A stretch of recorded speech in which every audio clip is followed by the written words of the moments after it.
Punctuation Peculiarities. Dashes and Hyphens Unveiled. Hello, English learners. Today, we're diving into a very important, but often confusing, part of English writing: dashes and hyphens.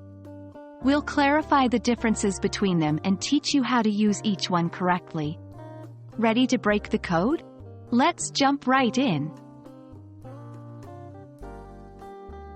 Firstly, we need to understand what dashes and hyphens are. They may look similar, but they have different roles in writing. Hyphens are short marks used to connect words or parts of words together. For example, in the term long term, the hyphen is connecting long and term. Dashes are longer than hyphens and come in two types: the N dash and the M dash. They are used in different ways, which we will explore in the following sections. Hyphens are mainly used to join words together. Here are a few examples. Compound adjectives. When two or more words come together to form an adjective before a noun, we use a hyphen. For instance, a well-established company.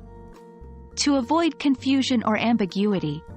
For example, re-sign a contract, sign again, versus resign from a job, quit the job. Prefixes. Some words require a hyphen after certain prefixes like ex, self, and all, like in ex-president, self-esteem, and all-knowing. Dashes, on the other hand, have different uses. Let's discuss N dashes and M dashes separately. N dashes are used to express a range of values or a distance.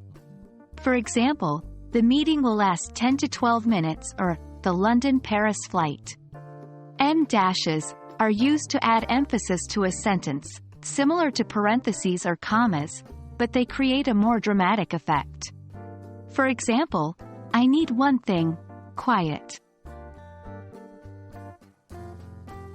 And there you have it, the mystery of dashes and hyphens unraveled. Remember, while they might look similar, their usage varies significantly. We hope this lesson has been helpful and clarifying for your English writing journey. Keep practicing and, as always, happy learning.